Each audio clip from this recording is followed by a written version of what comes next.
Tim Scott leaned into the microphone with a smirk that carried more arrogance than confidence.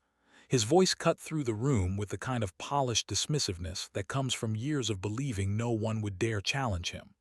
"Let's be honest," he said, pausing for dramatic effect. "Some people in this chamber love grandstanding more than they love America." The words hung in the air like smoke, heavy and suffocating, designed to provoke but also to diminish. The crowd shifted uneasily. Cameras zoomed in.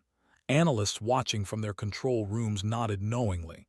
This was the same Tim Scott move they'd seen before: strike fast, cast doubt, seize the stage. But tonight his arrogance carried a sharper edge, as if he believed victory had already been secured. He looked around with that practiced politician's grin, expecting silence, maybe even compliance. What he didn't expect was Jasmine Crockett. She sat there calm, collected, her hands folded neatly as if she'd been waiting her entire life for this exact moment. The lights reflected off her expression, not of anger but of quiet calculation. She was listening, truly listening, to every word, every dismissive gesture, every ripple of smugness. The audience might have seen just a pause, but in that pause was thunder. Tim Scott's allies chuckled faintly, mistaking Crockett's stillness for weakness. They couldn't read the fire simmering just beneath her measured stare. They didn't see the way the crowd's energy shifted toward her, as though instinctively sensing the balance of power about to tilt. The room tightened. Journalists in the press row leaned forward. Phones were raised higher, fingers already hovering to capture whatever was about to happen. And then, without raising her voice, without a shred of panic, Jasmine Crockett moved. She leaned slightly closer to the microphone, eyes locked directly on Scott. That single motion froze the chamber. Suddenly, the smug laughter evaporated. The cameras knew where to look. The tension became electric, the kind of anticipation that comes before a lightning strike. Because everyone could feel it, something seismic was about to break. Crockett wasn't going to let this insult slide into the record unchecked. She wasn't going to let Scott's dismissal stand unchallenged. And in just seconds, Scott would regret ever opening his mouth. To understand why this clash between Jasmine Crockett and Tim Scott mattered so much, you have to step back and see the larger storm brewing in America. The country had grown weary, exhausted, really, by the endless parade of politicians who spoke in sound bites rather than solutions, who performed outrage for the cameras but offered nothing tangible for the people living paycheck to paycheck, working double shifts, or fighting simply to be seen. The American public wasn't just angry at politics as usual. They were craving authenticity, someone who wouldn't play-act patriotism but actually live it. Tim Scott, for years, had cultivated an image of polished rhetoric and practiced optimism, but his veneer was wearing thin. Each dismissive remark, each moment of hollow confidence, reminded people of the gap between what politicians say and what they deliver. To many, Scott embodied the performance, the theater of politics, without the grit of truth behind it. And so when he leaned on that same routine in this chamber, when he mocked others as grandstanders, it struck a raw nerve in the public consciousness. Jasmine Crockett was his perfect foil. She wasn't born into the club. She didn't enter politics with a silver spoon or a ready-made donor base. She carved her way through law, advocacy, and public service, learning to fight in courtrooms where the stakes weren't headlines but people's lives. That difference was written all over her presence. She didn't need to manufacture authenticity. It radiated from her. And that contrast between Scott's stagecraft and Crockett's substance wasn't just noticeable, it was electrifying. When Crockett sat silently as Scott delivered his jab, millions of viewers watching online sensed something unusual. They'd seen politicians get rattled before. They'd seen shouting matches and angry retorts, but Crockett's stillness had a different quality. It was the kind of quiet you see in a fighter who knows their opponent has just overextended, who knows the knockout blow is inevitable. That's why the moment mattered. It wasn't just a clash between two lawmakers. It was symbolic of a broader struggle, the fight between truth and spin, between those who weaponize talking points and those who speak with the weight of lived experience. Crockett versus Scott wasn't just about party lines or ideological differences. It was about whether authenticity could triumph over arrogance in a system built to reward spectacle. And that symbolism resonated far beyond the walls of the chamber. On social media, even before Crockett spoke, hashtags began to stir. Watch Crockett, hash receipts ready. People knew her track record. They knew she didn't bluff. Scott had walked into the lion's den thinking he was the hunter, but the roles were about to flip, and the audience could feel it. Crockett's supporters leaned in, holding their breath. Her critics shifted uneasily, perhaps remembering how often she'd turned dismissals into viral triumphs. And those who had never heard her name before would soon find themselves part of the chorus, replaying her words on loop, sharing them with captions like, "This is how you handle arrogance." Because Jasmine Crockett wasn't going to give the same rehearsed responses. She wasn't there to perform, she was there to reveal. And what she revealed next would shake Scott to his core. Tim Scott's rise in politics was often framed as improbable, even inspirational. He liked to tell the story himself, the son of a single mother, climbing from modest beginnings to the highest corridors of power. It was a narrative polished to perfection, the kind that could fill a stump speech or headline a campaign ad. To his supporters, it made him proof of the so-called American dream. To his critics, it was a carefully curated brand, one that glossed over the messier truths about his record and the contradictions that haunted his career. Because while Scott spoke often about resilience and hope, his style of politics revealed something different, an overconfidence that bordered on arrogance. He carried himself with the ease of a man who had long since decided he couldn't be touched. His allies described him as untouchable, a figure immune to scandal, a politician who could smile through any controversy and leave unscathed. But that same confidence bred dismissiveness. When challenged, Scott rarely debated ideas. Instead, he waved off opponents as unserious, as though their criticisms were beneath him. This habit became a pattern. In committee hearings, he brushed aside questions with rehearsed jokes. On the campaign trail, he mocked activists demanding answers, suggesting they didn't understand the real issues.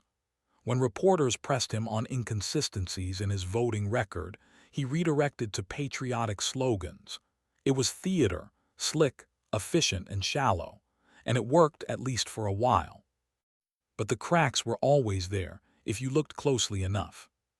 Scott spoke about unity, but voted against measures meant to protect the most vulnerable communities. He branded himself as a truth-teller, but often repeated talking points straight from party leadership, even when they clashed with his earlier promises. He positioned himself as a defender of working families, but cozied up to corporate donors who benefited from the very policies he claimed to oppose. The contradictions grew louder over time. One pundit on a Sunday panel summed it up with biting clarity: Scott talks like a preacher but legislates like a pawn. Another headline flashed across cable news during a debate season: Tim Scott thinks he's untouchable, but is he just out of touch? The media had begun noticing what his opponents had long seen, that the man who styled himself as principled was often just politically convenient. Still, Scott didn't seem to care. His confidence only hardened. In interview after interview, he leaned on that practiced optimism, speaking as though his narrative alone could shield him from accountability. Scott thinks he can't be touched, one commentator declared flatly, a clip that circulated widely online after a particularly smug appearance. This was the Tim Scott who walked into that chamber, the man who thought his smile and dismissive quips would carry him through any confrontation. He had built a career on brushing off critics, on controlling the narrative, on making opponents look small by laughing them off. And in a room full of cameras, he assumed the same old playbook would work again. What he didn't see, what he couldn't possibly anticipate, was the force of Jasmine Crockett sitting across from him. He mistook her patience for hesitation, her silence for weakness. He thought she would fold under the weight of his practiced lines, just another critic to wave away. But Crockett was no ordinary opponent. Unlike the pundits he could dodge, unlike the activists he could mock, she knew his record inside and out. She knew the contradictions, the empty slogans, the places where his story didn't match his actions. She wasn't there to be brushed aside. She was there to confront him with the one thing he had never been able to control: the truth. And when the moment came, she would reveal it with the kind of precision that left no room for escape. But Crockett had done her homework, and Scott had no idea what was coming. Jasmine Crockett's story was never supposed to fit the mold of traditional politics. She wasn't groomed in ivy-covered institutions, nor did she rise through polished insider networks where family names opened doors. She came from grit, from working-class roots, from the lived reality of watching how injustice played out not in speeches or headlines, but in the lives of ordinary people. For her, politics was never an abstract chess match. It was survival, dignity, and the stubborn belief that truth mattered. Her childhood was shaped by a mother who refused to bow to circumstances, who taught her that the measure of a person's worth wasn't wealth or power, but courage and conviction. Those lessons followed her into the classroom, then into the courtroom. While others chased prestige law firms and corporate salaries, Crockett chose the harder path: criminal defense, civil rights, and standing shoulder to shoulder with those who had nowhere else to turn. She earned a reputation quickly, not for theatrics but for relentlessness. Judges came to know her as the attorney who was always prepared, who never showed up without receipts, who refused to let even the smallest detail slip by unchallenged. Opposing counsel learned the hard way that if you underestimated her, you wouldn't just lose, you'd lose with your own contradictions laid bare for everyone to see. Her cross-examinations were crisp, devastating, and memorable. Reporters covering trials often used the same phrase: "Crockett doesn't flinch." It was in those courtrooms, packed with families, defendants, and the weight of lives hanging in the balance, that Crockett forged her signature style, the style that would later define her in Congress. She didn't shout to be heard. She cut through noise with precision. She didn't grandstand. She dismantled. When powerful institutions tried to intimidate, she stood taller. When opponents tried to rattle her with interruptions, she grew sharper. That's why supporters began calling her the courtroom warrior who never backs down. It wasn't a nickname she asked for, but one she earned every time she turned a hopeless case into a victory, every time she proved that justice wasn't reserved for the privileged few. By the time Crockett entered politics, her reputation preceded her. Clips of her fiery but disciplined exchanges circulated online. In one, she methodically dismantled a witness who tried to obscure the truth, leaving the chamber in stunned silence. In another, she confronted a colleague's hypocrisy with surgical clarity, punctuating the moment with a line that instantly went viral: "You can't rewrite facts just because you don't like how they sound." Audiences weren't just entertained, they were inspired. On social media, supporters flooded timelines with hashtags: "Crockett Clarity, Receipts Queen, Stand with Jasmine." Crowds at rallies chanted her name, not because she was flashy, but because she embodied something rare in politics: unshakable conviction. She became a voice for those who felt erased, a champion for those who knew the system wasn't built for them but refused to stop demanding change. And yet, for all the growing recognition, Crockett never lost sight of her roots.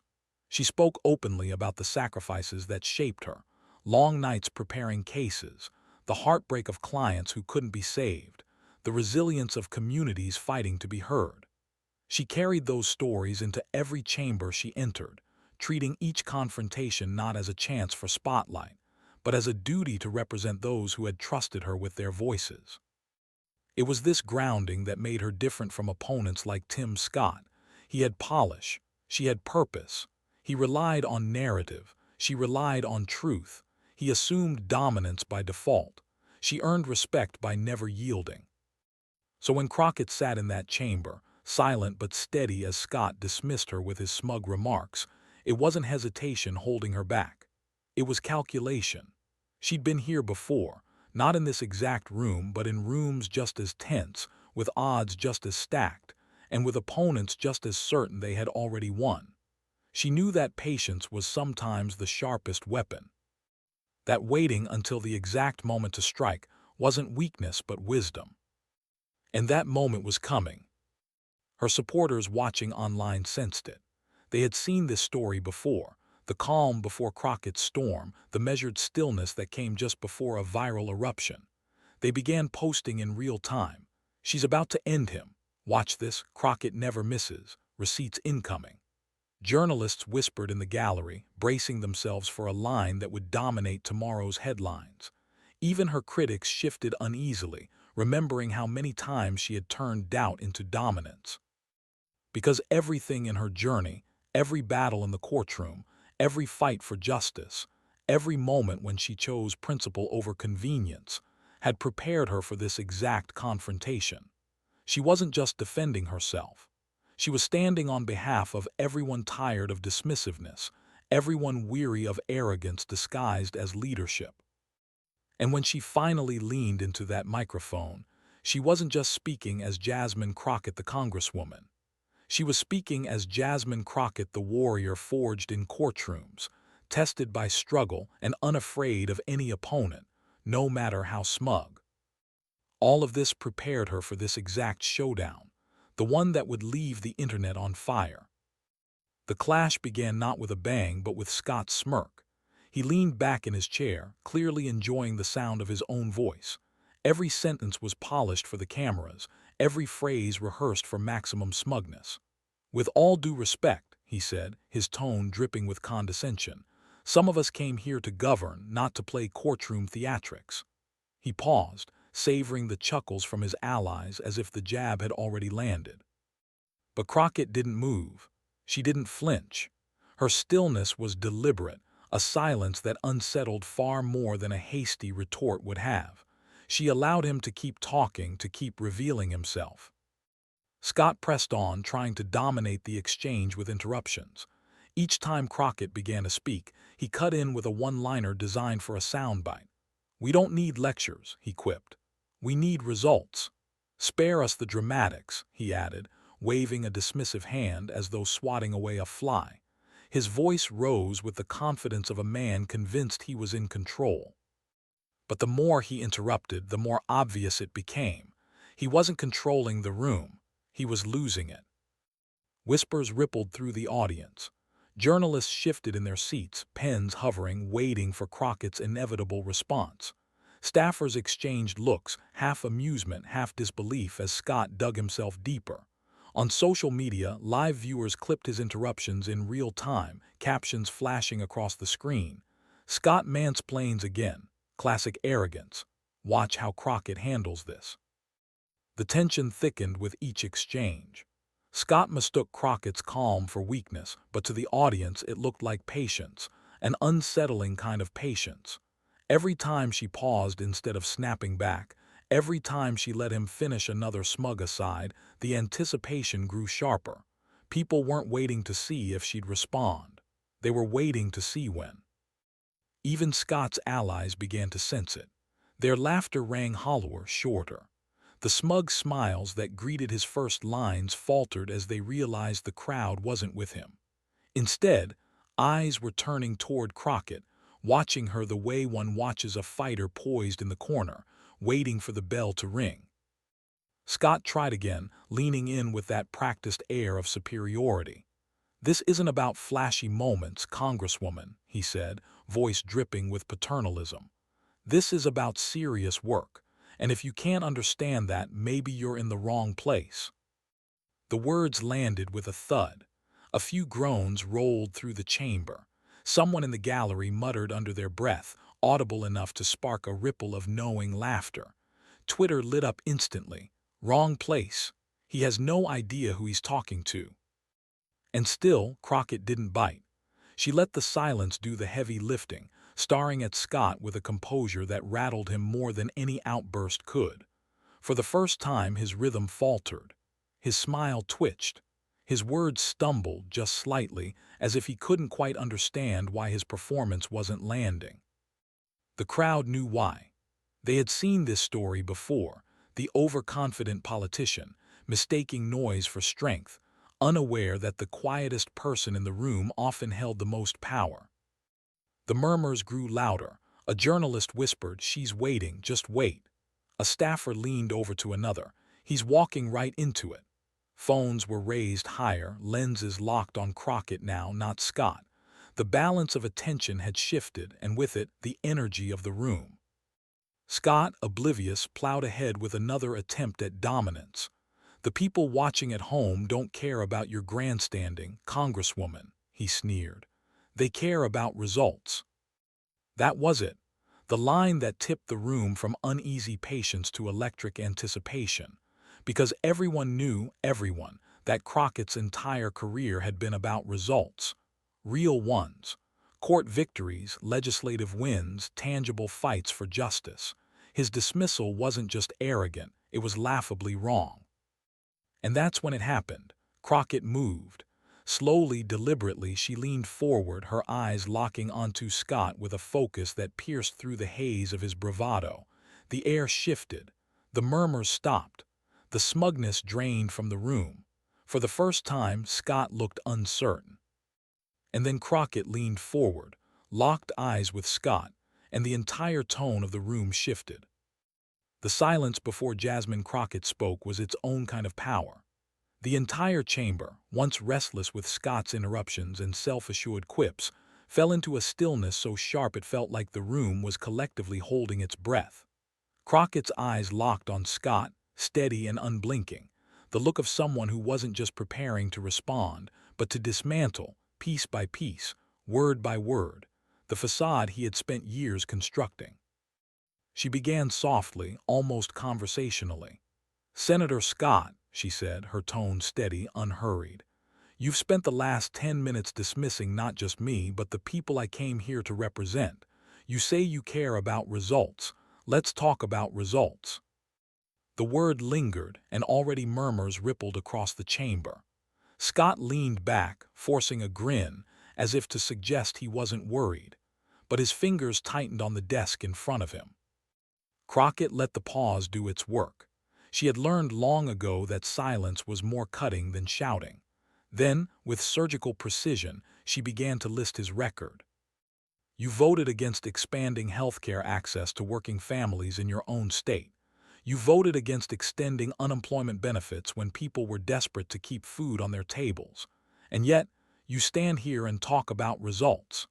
Her voice sharpened slightly on that last word, the first sign of steel beneath her composure. Gasps broke out in the audience. Pens scratched furiously in reporters' notebooks. Scott's smile faltered, just for a second, and cameras caught it, an image that would soon circulate across every corner of the internet. Crockett pressed on, building rhythm. "You speak about unity, but time and again you've chosen division.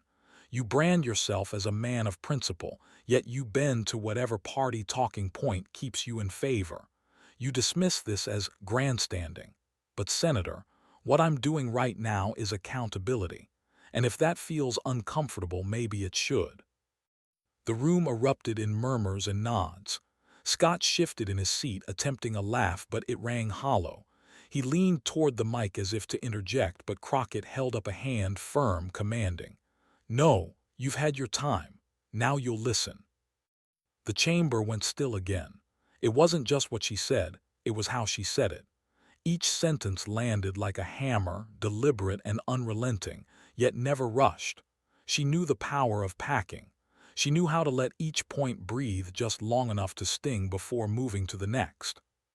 She leaned slightly closer to the microphone, her voice dropping low, the kind of tone that demanded attention.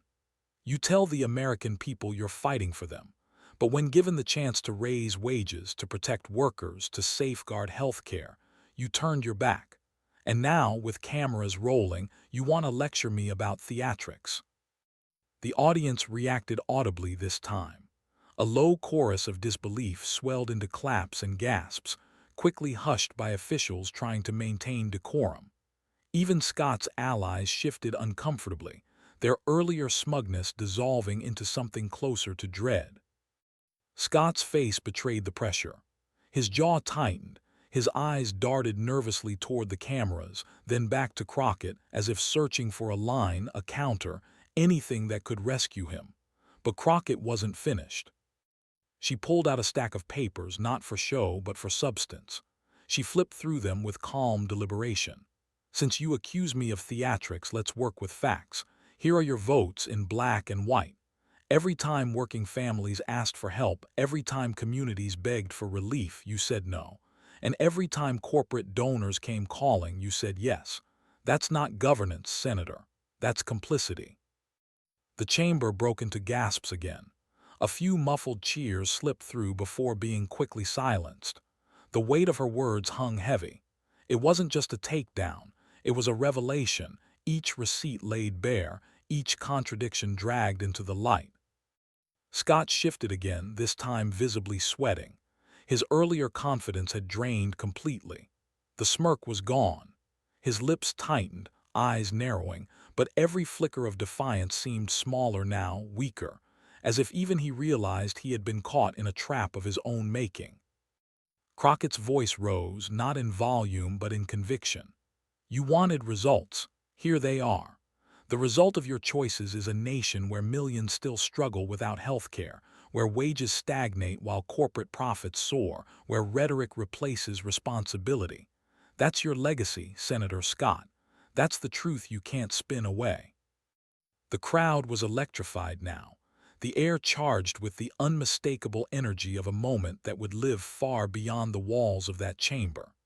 Even those who came skeptical of Crockett leaned forward, eyes wide, realizing they were witnessing a defining clash.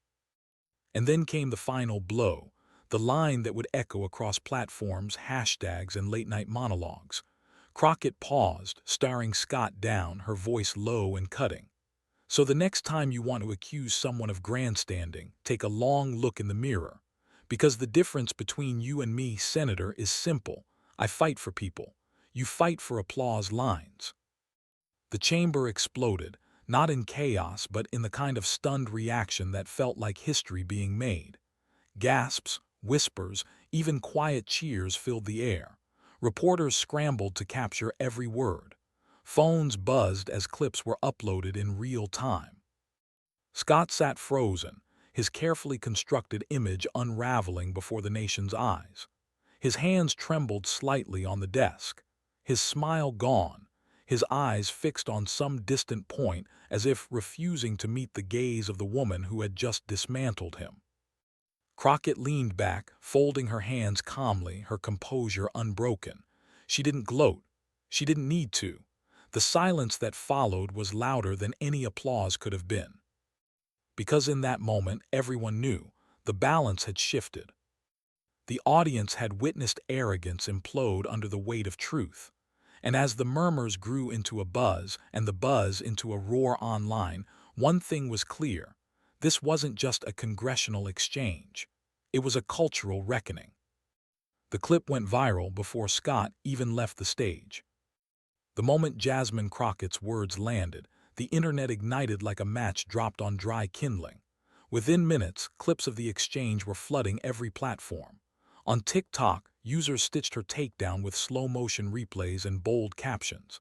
"She ate and left no crumbs." Twitter, now X, was ablaze with trending hashtags. Crockett vs. Scott, accountability wins, and the one that surged to #1 globally. She said what we were all thinking. Memes mushroomed at lightning speed. One showed Scott sinking in a chair labeled receipts, while Crockett towered above with a gavel. Another looped her line, "I fight for people." You fight for applause lines, over triumphant music, cut like a movie trailer. Even teenagers who rarely tuned into politics were sharing edits, dubbing Crockett the people's prosecutor. Commentators moved fast to frame what had just happened. Cable networks scrambled to replay the exchange in primetime slots. One panelist on MSNBC leaned forward, her voice crackling with excitement. This wasn't just a rebuttal, this was a dismantling. Crockett didn't just check Scott, she exposed the hollowness of an entire brand of politics. Over on CNN, a political analyst put it bluntly, "Scott thinks he's untouchable. Tonight proved he's not." Celebrities joined the chorus. Actors, athletes, and musicians dropped their own reactions. A Grammy-winning singer tweeted simply, "Jasmine Crockett for president." A viral comedian posted a skit of Scott frantically Googling how to recover from a public annihilation. The moment had transcended politics. It was culture now. But it wasn't only entertainment. Policy advocates and grassroots leaders seized on Crockett's words, sharing them with their own commentary.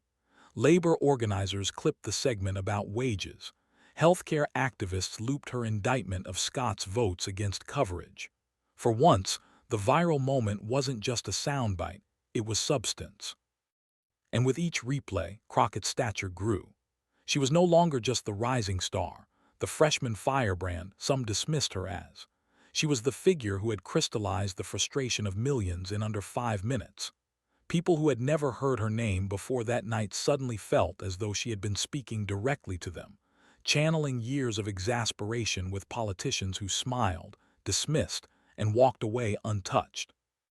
Scott's camp scrambled to respond, but every attempt fell flat. His spokesperson called the exchange overblown theatrics. That clip was promptly stitched with Crockett's calm takedown, the irony too rich for the internet to ignore. Another ally tried to pivot by highlighting Scott's optimism. But optimism looked flimsy when spliced against Crockett's hard evidence. Each defense only fueled the wildfire. Meanwhile, Crockett's supporters mobilized. Digital fan pages multiplied overnight, churning out graphics, slogans, and merch mock-ups. Crowdfunding links circulated for progressive causes in her name. Her inbox overflowed with invitations from grassroots organizations, podcasts, community centers, and even late-night shows. She wasn't just validated. She was vaulted into the role of truth-teller, a voice cutting through the noise. And yet, beneath the memes and the media frenzy, there was something deeper resonating. For communities long dismissed, especially immigrants, workers, and people of color, Crockett's performance was more than a clapback. It was a reclamation of power. Her words didn't just dismantle Scott, they dismantled the idea that arrogance would always go unchallenged. A Latina activist on Instagram captured it best. "We've been waiting for someone to say this with this much fire on this stage." Crockett didn't just speak, she represented. The comments flooded with agreement, personal testimonies, and gratitude. By dawn, Crockett's name was on every major news site, her face the lead image on countless homepages. Editorials poured in, declaring her the standout voice of the moment. Even skeptics who had written her off as too fiery now admitted she had channeled that fire into precision. She wasn't loud, she was lethal. But as the dust settled, it became clear this wasn't only about a single victory. Scott looked weakened, yes, but the bigger story was what Crockett's rise signaled. She had shifted the center of gravity, reframing what courage looked like in politics. No longer did people want cautious, polished lines rehearsed for safe applause. They wanted the raw, unflinching honesty Crockett delivered. And that was the part that rattled the establishment most. Because if one voice could cut through so decisively, others would follow. The ripple effect wasn't contained to a single night. It was setting off waves that could reshape the entire political narrative. But this wasn't just about Scott. This was about what Crockett's voice meant for the future. When the dust settled, when the clips had been replayed 1,000 times, and the hashtags had already begun to etch themselves into the week's political history, one truth remained impossible to ignore. Jasmine Crockett hadn't simply won an argument. She had shifted the ground beneath it. Tim Scott's collapse wasn't just about his words faltering under scrutiny. It was about arrogance unraveling in the face of dignity. He came in armed with rehearsed lines, the smug certainty that charm and confidence would carry him as they always had. But Crockett proved something far more powerful. Bluster collapses when confronted with facts, and arrogance buckles in the presence of resilience. Her victory was bigger than a committee room. It spoke to something deeper in the American psyche, the longing for leaders who don't just speak but stand. For so long, politics had felt like a performance stage, dominated by soundbites and slogans designed to dodge accountability. Crockett reminded the country that the stage could be reclaimed, that truth, spoken with clarity and conviction, could pierce through noise like a blade. In that moment, she became more than a rising star.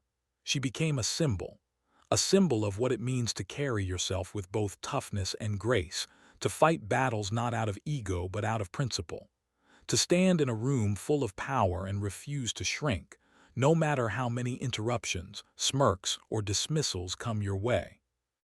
And for those watching from home, workers, immigrants, families who had felt overlooked, it wasn't just entertainment. It was validation.